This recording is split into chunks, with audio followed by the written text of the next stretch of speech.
They called themselves men of honor, raised under hard skies, their names carved into wood and bone, their oaths poured like iron into the mouths of their sons.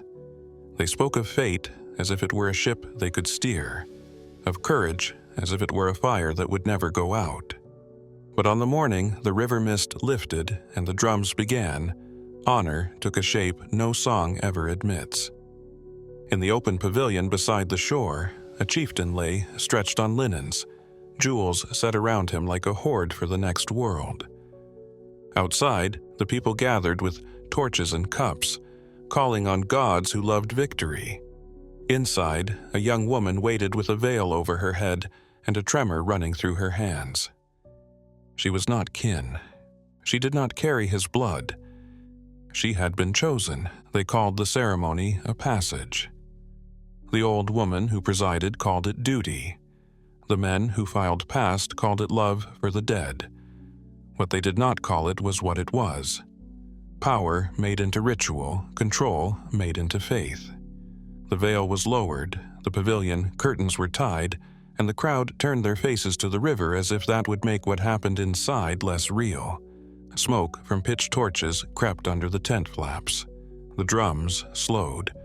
A few voices began the prayer that promised the dead man would not arrive alone. Far from the river, in a painted hall, another ceremony prepared itself under a different kind of light. Garlands hung from rafters.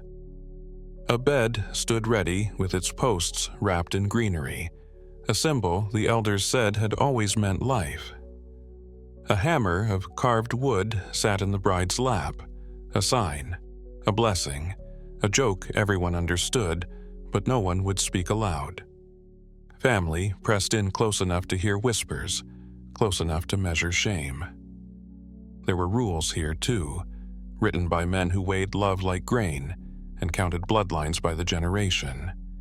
Doors stood open just enough to prove what needed proving. A sheet would be examined at dawn. The marriage would become fact not when two hearts agreed, but when witnesses nodded. The law had no patience for privacy. Between river and hall, between torch and candle, the same lesson repeated. The body could be made to serve the story others preferred to tell. A hawk circled low over the water. The morning wind lifted and dropped the pavilion edge. Somewhere a child laughed, not yet old enough to know which sounds meant celebration and which meant fear. Along the path from the shore, men carried gifts, coils of wire, painted shields, a length of finely woven cloth that had once belonged to someone who would not be missed. Their boots crushed the frost on the grass. Their faces carried the ease of people who have never had to ask permission. On the edge of the crowd, 3 captives stood roped together at the waist. No one looked at them long. Looking too long makes a person in a story become a person in a mind, and there was no space for that today. Later, when the embers drifted across the river like red birds trying to land, a different scene would unspool in a different hall, one with benches, law speakers, and men who refused to sit with their backs to the door. There, a word could kill as efficiently as any blade. Call a man unmanly in front of enough ears, and his family would saddle horses. Suggest he had taken the wrong role where no one was meant to see, and suddenly the roads would be full of armed cousins with tight mouths and long memories. You could die for a rumor, and the rumor that killed you would be about what someone else claimed your body had done. Across the sea, in a market whose streets stank of brine and tallow, the proof of that belief stood in rows. People priced like timber, sorted like cloth. A ring of merchants argued over teeth, as if good molars meant good character. The loudest voice belonged to a man whose bracelets clinked when he gestured. He had come upriver with a deck full of iron and a hold full of grief. The market did not ask where grief came from. It asked only whether grief could be traded. In the shade, a boy stared at his hands, as if he could memorize them quickly enough to keep them from being renamed. A girl watched the sun move along a wall and figured out how long it would take for the light to reach her feet. When the buyers were satisfied, a clerk scraped marks into wax and smiled as if he had just balanced a ledger. Back at the river, the old woman took a cord in her fist and spoke to the veiled one in a voice that would later be described as kind. The veiled one nodded because there were 100 eyes outside the pavilion and none of them were hers. The drums lowered into a throb. Someone poured ale on the ground and said it was an offering. The air inside the tent had the thick sweetness of resin and the sour of breath. A man at the entrance swallowed and looked up at the gray sky. He would say later that the sky had no opinion. He would be wrong. The sky remembers everything. In another village, far enough away that news would take weeks to arrive, a procession wound toward a door. Inside, a groom sat with his palms pressed flat against his knees, a vein in his temple pulsing like a warning. On either side of the threshold, elder women stood with their hands folded, old soldiers of a different kind of war. They had learned long ago how to listen without moving, how to turn a breath into evidence. When the door closed, someone coughed and pretended it was from smoke. The door did not open again until lanterns had gone out. At dawn, eyes searched linen for a sign that would keep lawsuits from being sworn. Love had never been the point. An envoy once wrote that he had seen a ship made into a tomb while the living tried to convince themselves that the dead demanded comfort. He wrote that he would carry the smell of that day for the rest of his life. He had not learned their language fully, but he understood what the ceremony was designed to prove, that a community would take what it wanted and call it sacred. He folded his notes and hid them inside a boot because some truths are safer when walked on.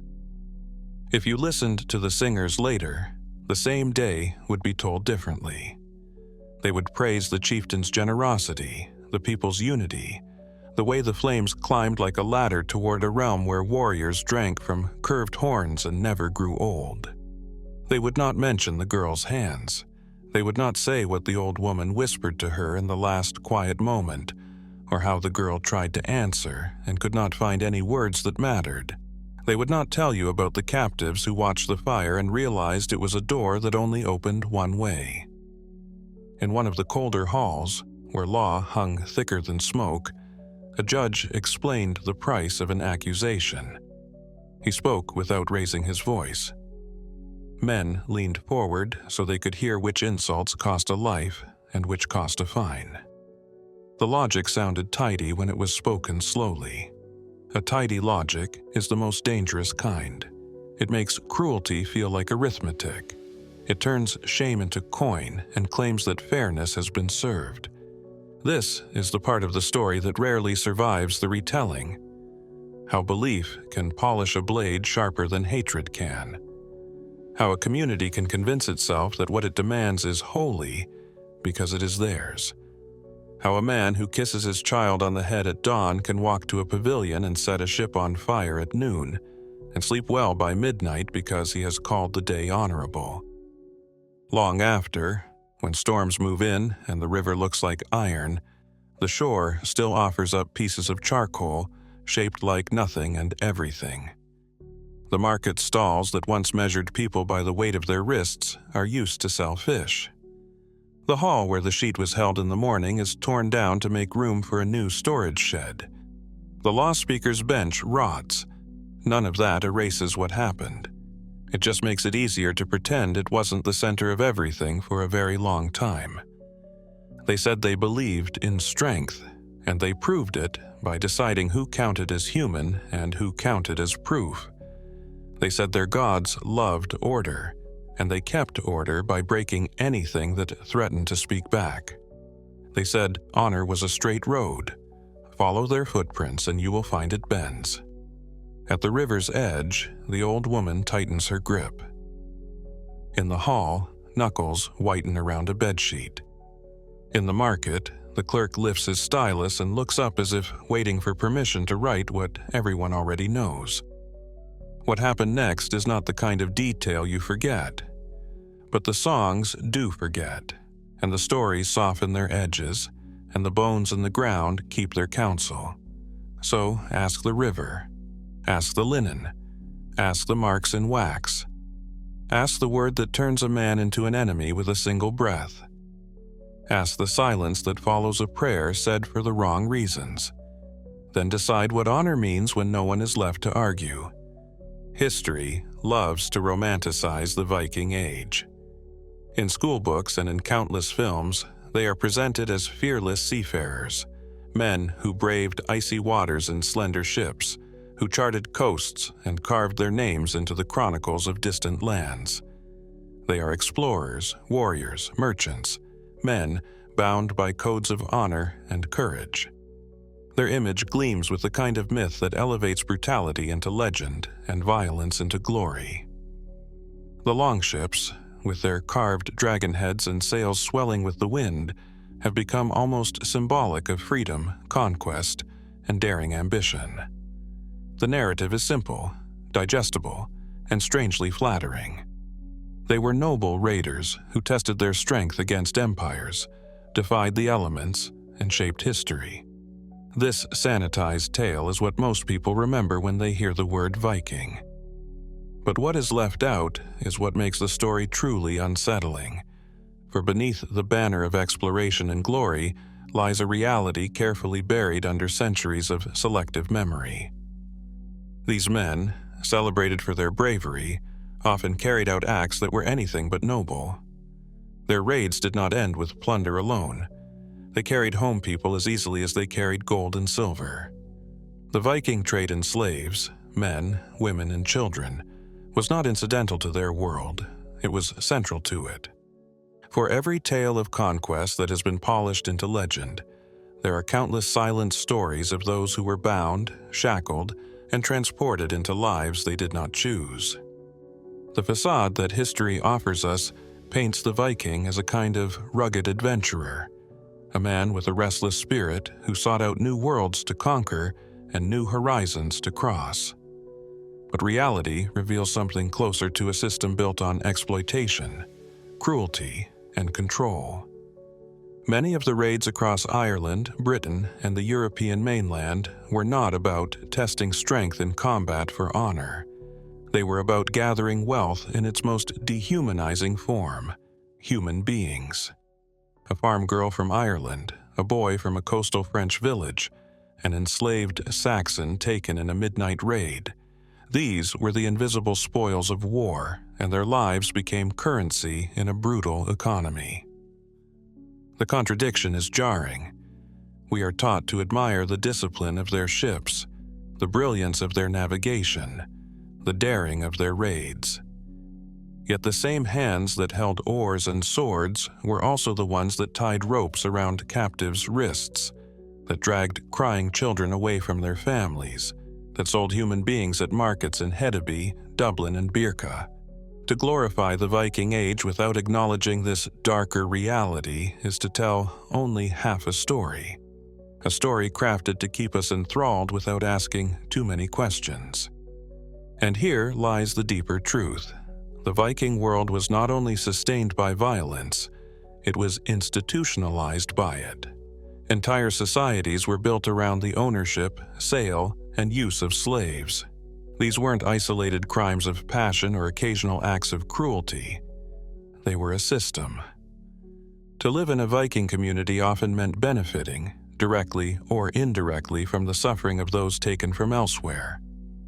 While sagas sing of raids and kings, they fall silent on the sobs of those packed into the holds of ships. This silence, repeated across centuries, has allowed us to keep the image of the Viking as adventurer intact. But if you scratch beneath the surface, the sanitized myth begins to crumble. Accounts from Christian chroniclers describe churches being plundered not just for gold chalices, but for the nuns and monks who could be sold as valuable slaves. The records of Arab traders confirm that Scandinavian merchants regularly offered human beings alongside furs and walrus ivory. Even the sagas themselves, when read closely, carry fleeting references to thralls, slaves who tilled the fields, cooked the meals, and bore children who were born into servitude. These hints betray a truth that the Viking legacy cannot escape. Their society thrived on domination. The facade tells us that Vikings were defined by their independence, their courage, their adventurous spirit. The reality reveals that many Vikings defined themselves not by what they achieved with their own hands, but by the control they had over others. Behind the legendary image of a fearless warrior stood the shadow of a slaver. Behind the gleam of a polished axe was the stench of the slave markets. Behind the rhythmic chanting of oarsmen was the muffled sobbing of those shackled in the hold. And perhaps the most haunting part is that what we've been taught to admire was never separate from what we should condemn. It was the same story. The voyages, the settlements, the wealth that allowed chieftains to erect halls and temples, all of it was tied to the trade in human beings. They prayed to gods of fertility, of war, of the sea, but in practice, they built their fortunes on the broken bodies of those who had no choice but to serve. We like to imagine history as a clean narrative. Heroes and villains neatly separated, noble deeds standing apart from cruelty. But when it comes to the Vikings, the lines blur. Their glory cannot be told without their brutality. Their courage cannot be described without acknowledging the fear they inflicted. And their adventurous spirit cannot be admired without confronting the fact that it came at a staggering human cost. This is why the Viking Age remains so unsettling when the curtain is pulled back. The myth comforts us. It makes us feel like the past was grand, like its violence was somehow noble, like its cruelty was only a necessary stepping stone toward progress. The reality, however, is darker. It forces us to confront that these men we've been taught to admire were not just explorers, but captors. They were not only seafarers, but traffickers. They were not only warriors, but masters who turned lives into profit. And if this is what was hidden just beneath the polished surface, what else was hidden deeper still? If history's facade gave us noble raiders while concealing a society built on slavery, what other truths about Viking life remain buried in the shadows? We are only at the threshold of that darkness, and what waits inside is far worse than the myths allow us to believe. They called upon Odin, the one-eyed wanderer who hung himself on the tree of the dead for wisdom, and in his name they justified acts that today would freeze the blood. To them, violence was not a shameful deed, nor was sexuality a private indulgence. The two were threads woven together in the fabric of their world, a fabric dyed in blood and salt water. Where we would see violation, they saw ritual. Where we would see cruelty, they saw offering. The sagas rarely speak plainly of it. But when you look at the margins, at the whispers preserved in Icelandic texts, you glimpse the shadow behind the myth of brave raiders. In the Prose Edda, in the verses of Snorri Sturluson, Odin is described as a taker of what he desires: women, wisdom, breath itself. Thor, breaker of giants, was said to require sacrifice not only of beasts, but of human lives, and there are accounts, scattered across Latin chronicles, of victims chosen not only for their death, but for what they endured before that death. Frey, god of fertility, was worshipped with rites that celebrated domination, that blurred the line between blessing and desecration. Sexuality was not love, it was power, and power was the highest offering to the gods. Imagine the longhouse lit by fire, filled with smoke and the smell of mead. Skalds would chant of victories, but always threaded within were stories of captives, women taken not merely as slaves of labor, but as instruments of ritual. Some were kept alive as thralls of the bed, others paraded as trophies, reminders of the godlike right of raiders. The sagas name them sparingly, but one cannot ignore how violence is described almost as fertility itself. To spill blood and to spill seed were aligned, both acts claiming land, lineage, dominance. The archaeological record adds weight to these whispers. In Ribe and at Uppsala, traces of ritual pits have been found, bones mingled with evidence of feasts, sacrifices, and strange rites. The shape of female jewelry buried among tools of war speaks of a collision of roles. Women were both revered as bringers of life and reduced as tokens of conquest.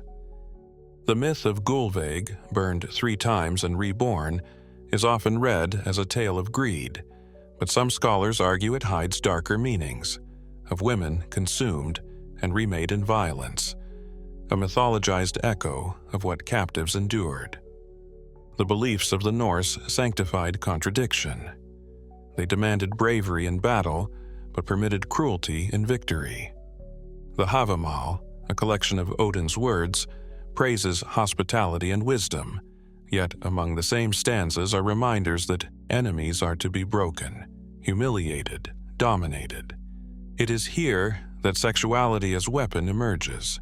The act of taking was itself a proclamation to the gods, I rule, therefore I exist. Christian chroniclers, horrified, wrote with venom about these practices.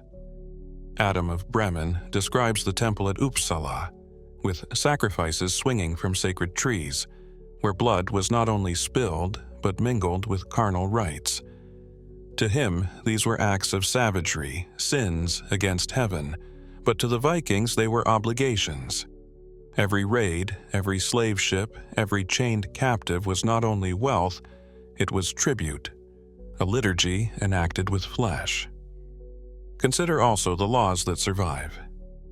The Gulathing law and Frostathing law, preserved in later Christianized Norway, bear traces of earlier beliefs.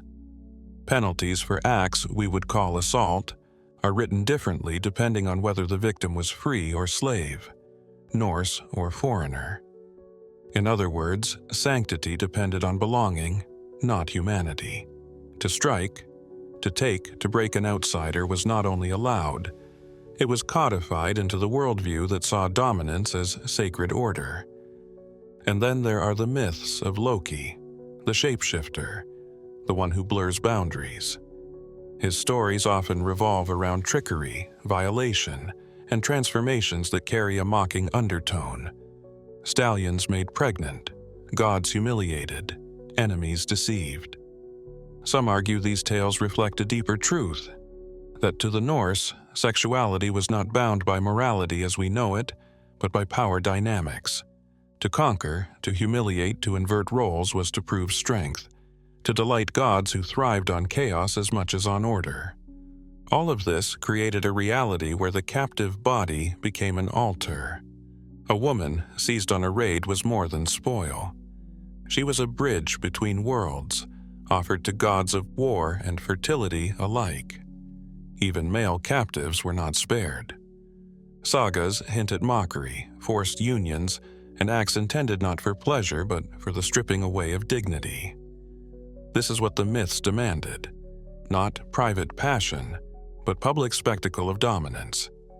To understand their worldview, one must accept this convergence, violence and sexuality as twin acts of worship. The battlefield was a womb of chaos, the longhouse a stage of power, and the gods themselves demanded offerings of flesh in more than one sense. Each raid, each night of fire and terror, was a sermon to Odin, a prayer to Thor, a hymn to Frey. And the people who sang it believed they were sanctified, even as they sowed terror that lingers in history's silence. But these are only fragments, half-truths glimpsed through sagas, laws, and ruins. What lies beyond them is worse, because if violence and sexuality were sacred, then the rites carried out in secret must have been darker than even their enemies dared to write. And when the curtain is pulled further, what emerges is not only shocking, but almost unbearable to confront. They called them thralls, not neighbors, not people, not even enemies, but property, living currency. The moment a monastery burned or a village lay smoldering, the raiders moved with terrifying precision, not just to gather silver or food, but to separate flesh from freedom. Captives were tethered like livestock, wrists bound with braided cords, necks yoked with wooden beams. Children were prized for obedience, women for labor and for something else entirely. Men, if they survived at all, were often mutilated to prevent rebellion or dragged back as proof of conquest.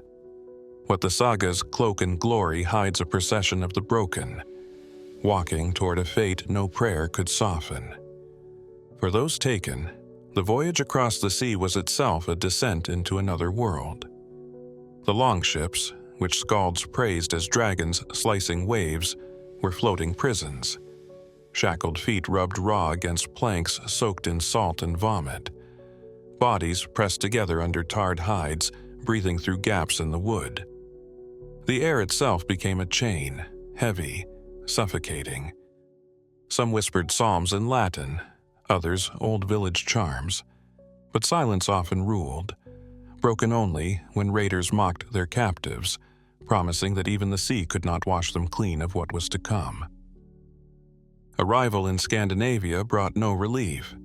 Markets opened not only with livestock, but with human beings displayed like spoils of grain.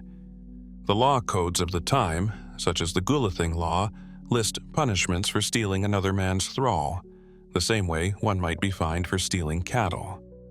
The implication was clear. Captives weren't people to be pitied, but investments to be guarded. Families could be ripped apart in the span of an hour. Children assigned to new households while their mothers were paraded elsewhere. Men might vanish into the bowels of a farmstead, cutting timber until their backs gave way.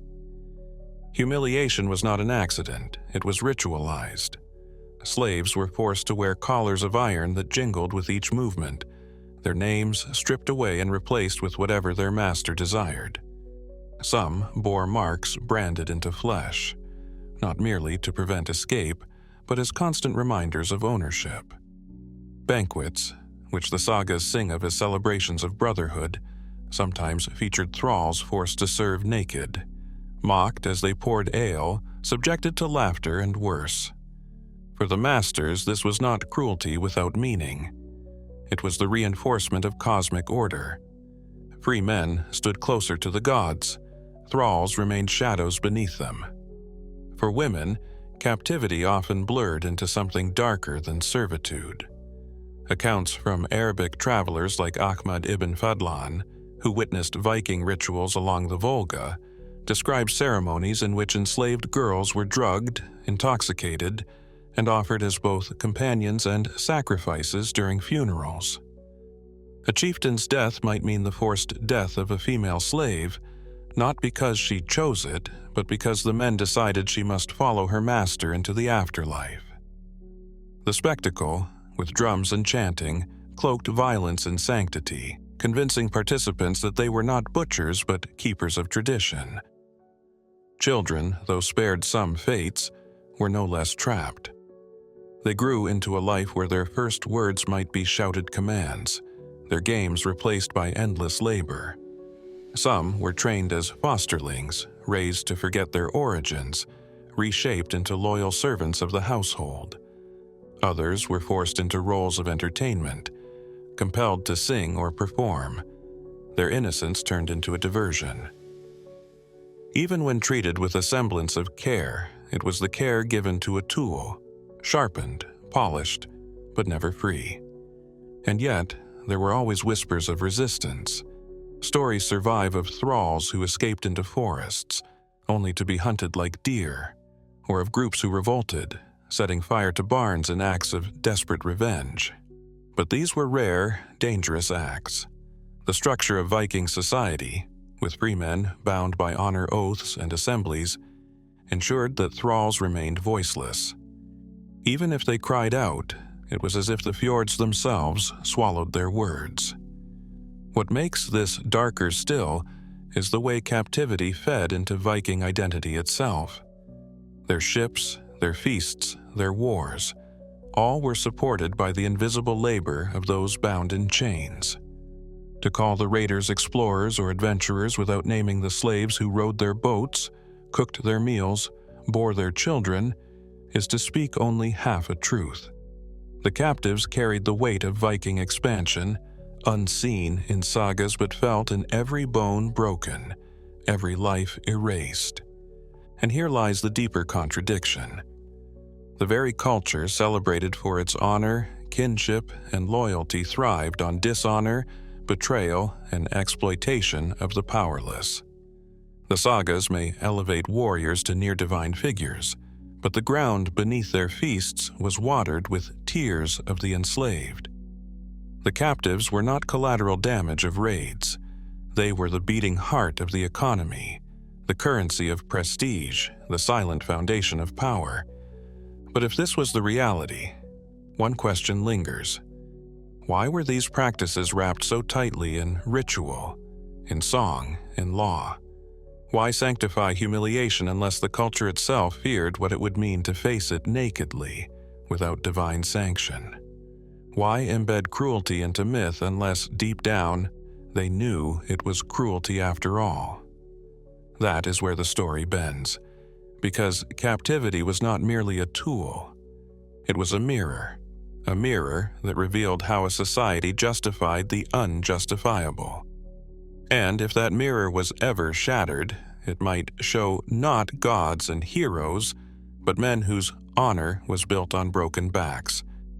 They did not simply raid for gold or cattle. Their true conquest was of the human body and spirit. Power was never secured by the sword alone.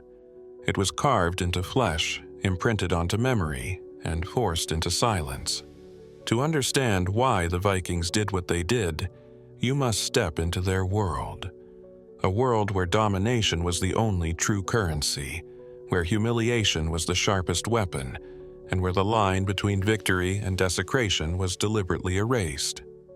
In the sagas, victory songs are filled with boasts of conquest, but read closely, and you see how conquest itself was defined. It was not enough to kill a rival or sack a monastery. That only proved strength for a day. True mastery came from bending the enemy until they no longer stood as men or women but as property, as extensions of their conqueror's will. When a Viking warrior dragged captives back across the sea, he was not simply replenishing the workforce of a farmstead. He was staging a living monument to his own supremacy. Every broken slave was a story of victory, every silenced scream a trophy louder than steel. Humiliation was part of the ritual.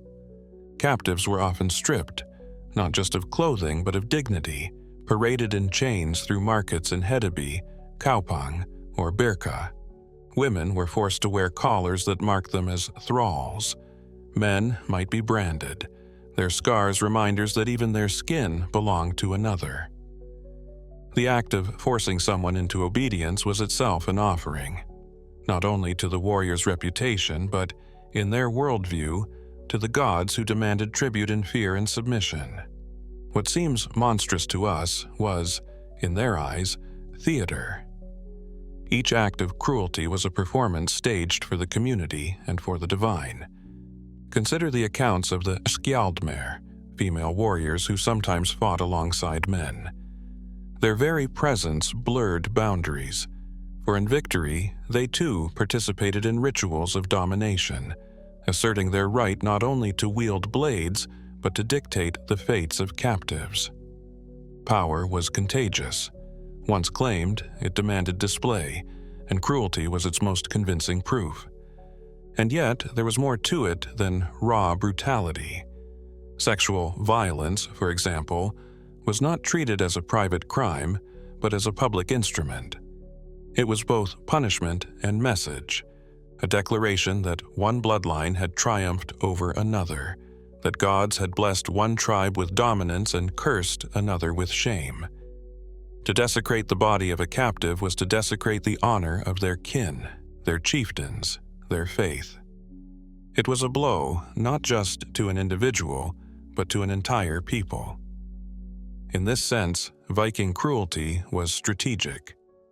Imagine an enemy who has seen not only his men slaughtered, but his women dishonored, his children enslaved, his sacred places profaned.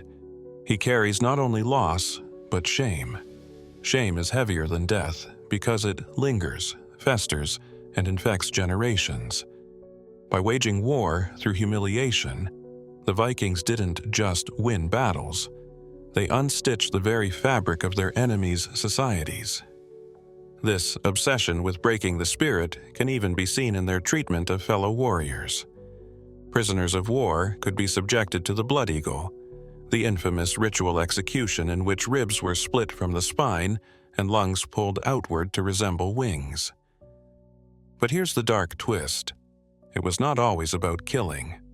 Sometimes the victim was kept alive just long enough to witness the horror, to feel his own body transformed into spectacle. The message to the survivors was clear. Resist us, and this will be your fate. Submit, and perhaps you will be spared the worst, though never spared entirely. Power was thus layered. It was physical, yes, but also symbolic. Every act of degradation reinforced the hierarchy: warrior over thrall, conqueror over captive, Viking over Christian, freeborn over slave.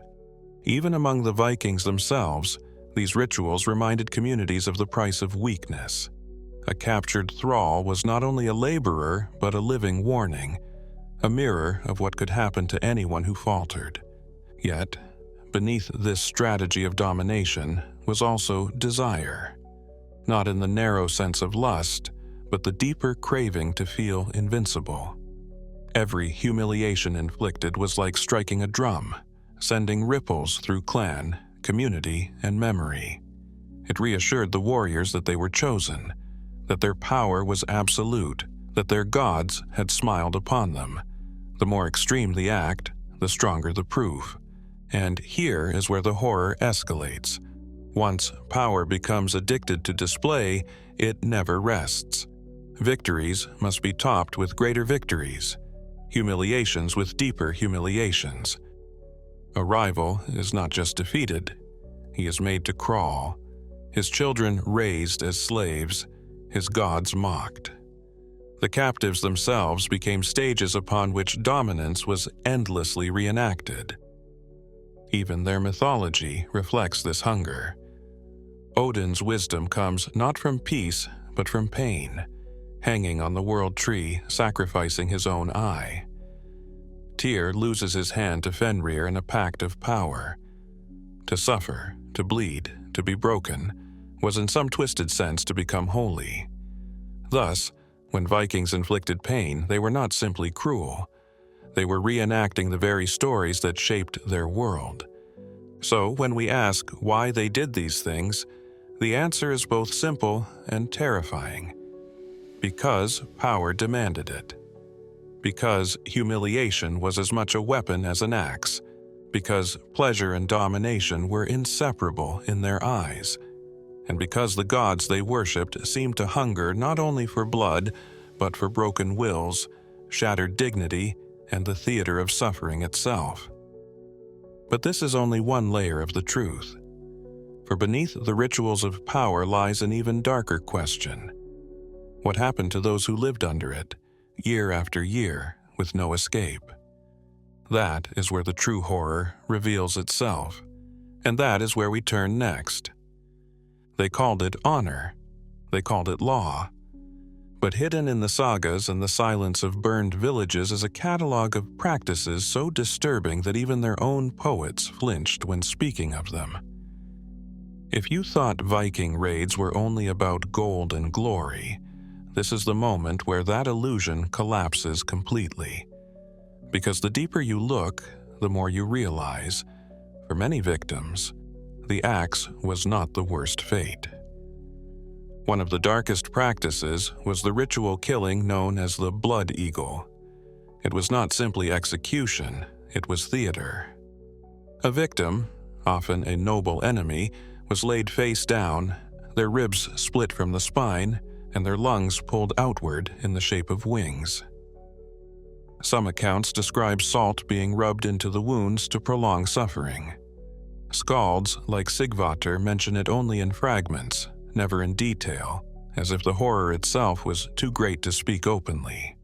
Whether all reports are literal or partly symbolic, the fact remains. To the Vikings, torture could be sacred art, a performance offered to Odin himself. But physical cruelty was only one layer. For captives, especially women and children, humiliation was as calculated as violence. A monk captured in Lindisfarne was not only stripped of his holy robes but forced to serve his new master in mockery of his vows. Nuns taken from cloisters in Francia were paraded as concubines in the longhouses of men who saw their purity not as protection, but as a challenge to be broken. And children, too young to understand why their parents no longer lived, were often marked with iron brands, claimed as property, and trained to forget their past language and gods. To erase identity was, for the Vikings, as powerful as the sword. The sagas hint at practices where captives were used in sacrificial rituals. At the great temple of Uppsala, Adam of Bremen writes of 9-year cycles where humans, slaves, and prisoners were hanged in sacred groves alongside horses and dogs. Bodies dangled from branches as offerings to Odin, each chosen not only for blood, but for symbolic meaning. Some were drowned for Njord, the sea god, others cut open for Freyr, whose rites mixed fertility with death. Violence, fertility, domination, all bound together in a worldview where human life could be currency for divine favor. And then there was what they did at sea. Raids were not random. They were carefully staged acts of terror. Survivors tell of being tied beneath the rowing benches, used as human ballast, listening to the groan of the oars above while their captors laughed. Women were forced to dance on blood-slick decks before being divided as spoils when land was reached. These were not excesses by a few wild men. They were normalized rituals of control, repeated enough to leave their imprint in both Norse poetry and the fearful chronicles of the English, Irish, and Frankish monks. Even burial was twisted into cruelty. Chieftains demanded ship burials with human sacrifices. The most infamous comes from Ibn Fadlan, who witnessed a Rus funeral. A Viking people settled on the Volga. A slave girl volunteered, or rather, was chosen. She was given intoxicating drink, paraded to each tent where men lay with her, not in passion, but as ritual. Then, before the body of her dead master, she was stabbed, strangled, and burned alive with him inside the ship. To the Norse, this was honor. To us, it is brutality so cold that even the earth seemed to recoil. And still, this is not the full extent. In some regions, captives were forced into blood feuds they could not escape. A victim might be branded with the mark of a family, doomed to fight and die for the quarrels of those who owned them. To kill another slave was no crime. To kill one's master was punishable not only by death, but by desecration. Bones broken, bodies displayed, names erased from the memory of kin. Every act escalated the same message. Resistance is futile, obedience is survival. Power was not just taken. It was demonstrated, displayed, carved into the flesh of the defeated. The Vikings' most disturbing practices were not random savageries, but systems, rituals of control, performances of terror, and spectacles of submission. And yet, the most chilling thought is this: to them, none of it was evil. It was order. It was law. To the Christian monks who wrote of it, these were the works of demons. To the sagas, they were deeds of courage and honor. The truth lies somewhere in between, in the screams of captives whose voices never made it into the records. But here is the part that unsettles most of all. For centuries, these practices were whispered about, softened, even denied by historians who preferred to see the Vikings as adventurers, explorers, traders. Yet, the evidence keeps surfacing. In mass graves at Derby, in charred ruins along the Seine, in chronicles written by trembling hands. What the Vikings left behind was not only treasure and poetry, it was an unbroken line of scars, a shadow over every land they touched. And just when you think you've seen the worst of it, the sagas hint at something else. Practices so grotesque they were only ever spoken of in metaphor. A ritual that combined sex, blood, and sacrifice in ways that scholars still debate, too disturbing to dismiss, too vague to fully prove. Which leaves the chilling question hanging. If this was only what was recorded, what horrors were never written at all? When the Viking Age waned and Europe began reshaping itself under the banners of kings and bishops, something strange happened to their memory. The sagas, once spoken around firelit halls, were reshaped, softened, sometimes erased altogether. Monks who had once trembled at the sight of dragon-prowed ships became the scribes of history, and their quills cut out the worst details. They spoke of raids, yes, but they called them trials of faith, glossing over the desecrations, the humiliations, the rituals that no Christian parchment dared to describe. Kings who claimed descent from Viking blood had even more reason to polish the past. They wanted noble ancestors, not men who drowned captives in rivers as offerings to Njord, or who carved runes into the flesh of slaves before sacrifice.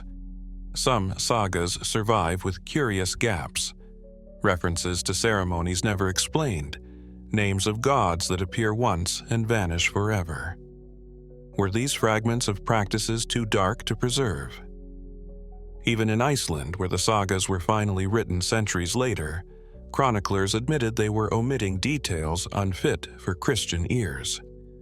And so we are left with a half-portrait, a story of brave explorers and cunning traders, with the shadow carefully pushed out of view.